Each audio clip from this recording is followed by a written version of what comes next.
안녕하세요. 하루 필수 말씀 충전 하필 큐티 조정환입니다.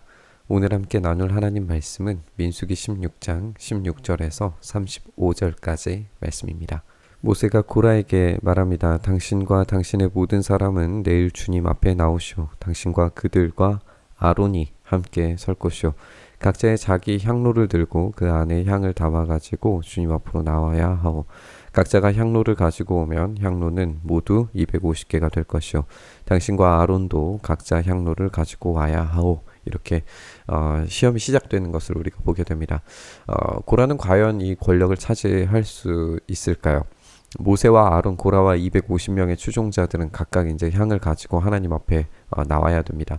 고라는 모든 반역자들의 대표이고 모세와 아론에게 대립하게 만드는 그런 대립자들의 리더입니다. 이 대결이 이렇게 시작이 되었어요. 그래서 각자 자기 향로를 가지고 와서 거기에 불을 피우고 그 안에 향을 넣어서 회막 어귀에 서게 됩니다. 모세와 아론도 함께 있었어요.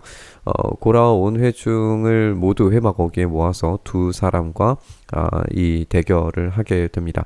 근데 진행이 굉장히 간단하게 돼버려요. 왜냐하면 주님의 영광이 갑자기 등장하기 때문에 그렇습니다.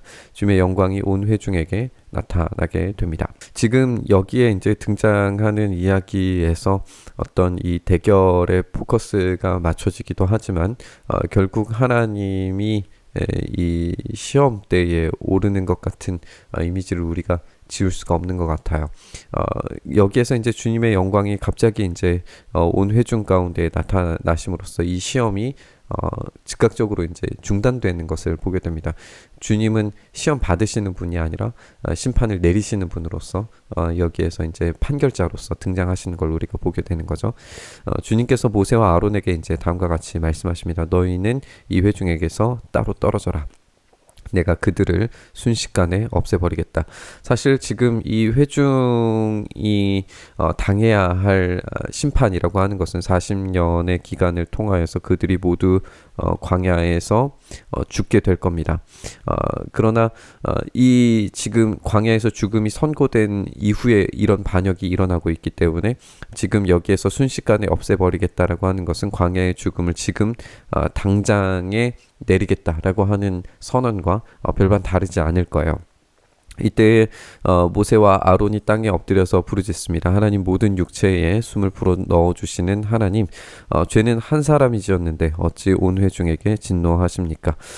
여기에서 이제 중요한 신학적인 원리 하나를 또 발견할 수도 있지만 그것은 굉장히 뒤에 우리가 발견해야 되는 내용이기는 합니다. 예수님을 통해서 우리가 발견해야 되는 내용인데 한 사람의 죄로 말미암아서 모든 인류가 죽게 되는 이 아담의 범죄가 인류의 사망으로 연결되는 것이 지금 오늘 이 고라의 반역이 이스라엘 회중의 죽음과 연결되는 것을 우리가 발견하게 돼요.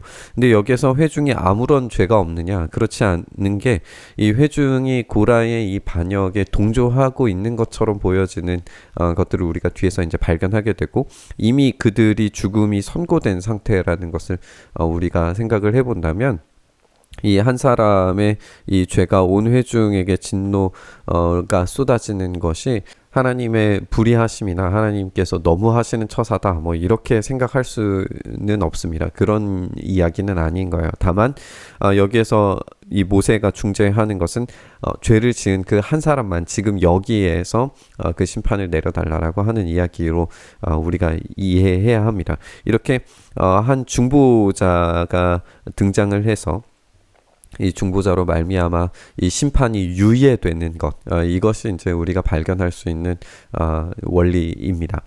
그렇게 우리 주님께서 우리에게 심판을 유예하고 계시고 우리가 그 믿음으로 말미암아서 구원을 받는다는 이야기는 이런 이미지들이 어떻게 확장되어서 또 성취되어서 예수님을 통해서 구원의 방법에 대해서 배울 수 있는 그런 원리로 시원적인 어떤 그런 이야기들로 우리가 생각을 해볼 수 있을 겁니다. 주님께서 모세에게 말씀하세요. 너는 회중 회중에게 고라와 다단과 아비람에 거쳐 가까이에서 떠나라고 하여라. 여기에서 이제 떠나다라고 하는 것이 죄에서 떠나는 것, 이런 반역의 무리에서 떠나라고 하는 것을 보이라고 이야기하는 거죠. 모세가 일어나서 다단과 아비람에게로 가니 이스라엘 장로들도 따라갑니다. 그는 회중에게 경고하기를 당신들은 이 악한 사람들의 장막에서 물러서시오.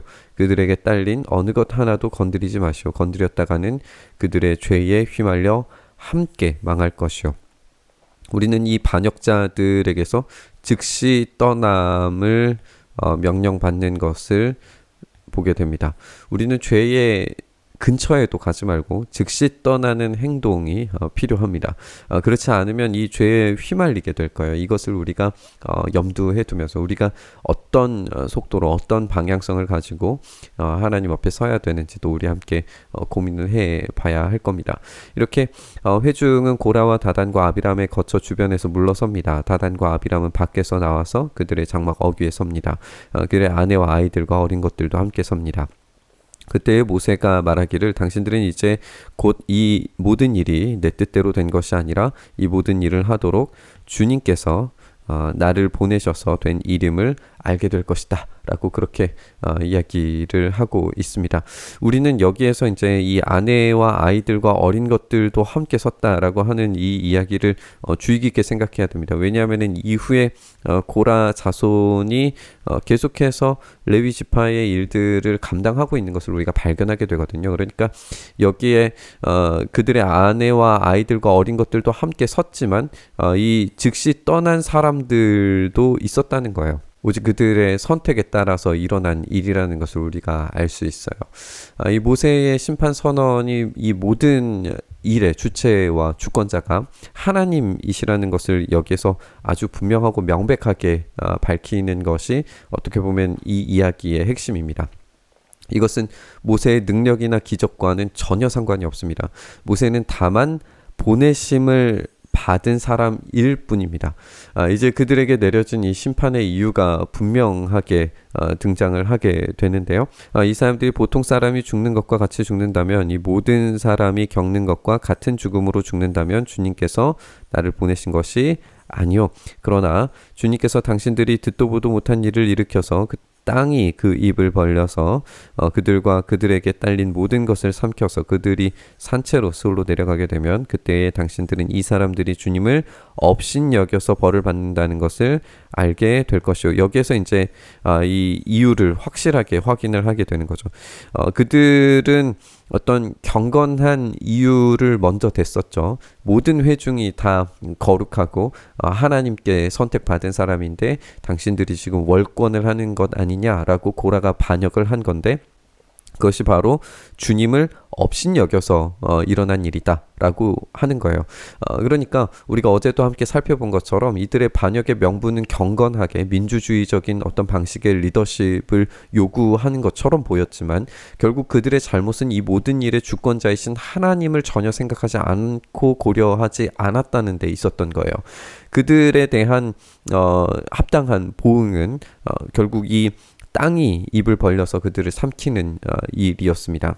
이들은 지금 하나님께서 세운 사람, 하나님의 선택, 하나님의 일하심에 대해서 전혀 존중감을 갖지 않고 자신들의 생각과 뜻만을 관철시키려고 했던 거예요. 그것이 이 심판의 핵심적인 내용이었던 겁니다. 그가 이 모든 말을 마치자마자 그들이 딛고 선 땅 바닥이 갈라지고 땅이 그 입을 벌려서 그들과 그들의 집안과 고라를 따르던 모든 사람들과 그들의 모든 소유를 삼켜버립니다.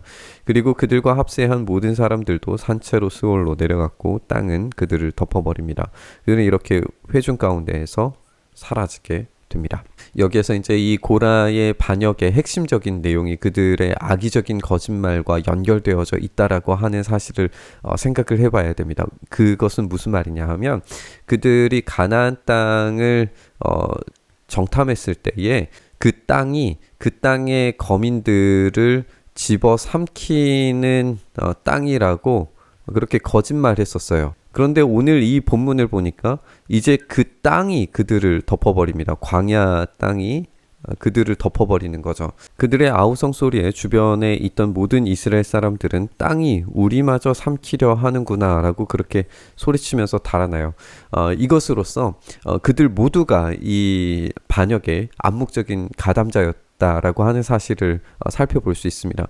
그들은 가나안 땅이 그 땅 거민들을 삼키는 땅이라고 거짓 악의적인 소물들을 들었었는데, 이제 광야가 그 땅이 우리마저 삼키려고 한다라고 하는 자신들이 가지고 있는 이 거짓이 자기들 스스로에게 지금 덮치고 있다라고 하는 사실을 제대로 인식하지 못하고 있는 것 같아요. 그들은 이 거짓말이 자기들에게 오히려 적용되고 있다는 것을 깨닫고 하나님께 되돌아와야 합니다. 그러나 그들이 제대로 된 깨달음과 회개의 변화를 경험치 않았기 때문에 이들은 광야에서 모두 멸망하게 될 겁니다. 주님께로부터 불이 나와서 향을 바치던 250명을 살라버립니다. 이것은 하나의 예시가 될 겁니다. 그들 모두가 광야에서 죽임을 당하게 될 겁니다. 아무리 하나님 앞에서 포장하고 감추려고 해봐도 그 중심에 있는 탐욕과 욕망으로부터 만들어지는 죄의 결과는 죽음밖에 없다라는 사실을 우리는 기억해야 됩니다. 고라의 반역은 처음 시작되었던 고상한 목적과는 전혀 다르게 그들이 하나님을 업신여겼다는 것이 적발됐습니다. 땅이 사람들을 삼키는 비극적인 장소는 약속의 땅이 아니라 광야였습니다.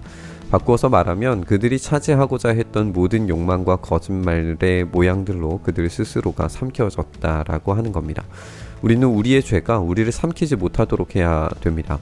그러기 위해서 하나님 앞에서 정직해야 됩니다. 예수님의 십자가 앞에서 우리는 도무지 구제받기 힘들 만한 죄인들이고 긍휼이 필요한 죄인임을 자각하고 인식하고 고백한다면 우리는 용서와 회복을 경험하게 될 겁니다. 그러나 여전히 낮아지지 못하는 교만과 버리지 못하는 탐욕스러운 죄악의 요구들이 있다면 그것이 우리를 파멸시키는 이유로 우리 스스로에게 작동될 겁니다. 오늘 하나님 앞에서 정직하게 죄를 고백하면서 용서와 회복을 허락하시기를 간구했으면 좋겠습니다. 모세가 이 회중들 앞에서 제한적이기는 하지만 이 성실한 중재자로서 역할을 했다면 이제 우리 주님께서 영원한 중재자가 되셔서 우리를 중재하시기 때문에 불완전한 중재자가 아니라 완전한 중재자이신 분께서 우리를 대신하시기 때문에 예수님을 의지한다면 그 용서와 회복이 경험될 줄 믿습니다. 그 용서와 회복을 경험하기를 간절히 소망하면서 기도의 자리로 나아갔으면 좋겠습니다. 주님, 여전히 우리 안에 이 욕망과 탐욕으로 가득 찬 이 죄의 모양들이 우리에게 있음을 정직히 고백합니다. 주님, 우리를 불쌍히 여기시고 우리를 긍휼히 여기시고 우리를 변화시켜 주셔서 이 반역자의 무리에 속하는 것이 아니라 우리가 참된 주님의 명령에 온전히 순종하는 삶의 자리로 온전히 나아갈 수 있도록 주여 은혜 더하여 주시옵소서. 그렇게 우리를 긍휼히 여겨 주시길 간절히 소망하며 우리 주님 예수님 이름으로 기도드리옵나이다. 아멘.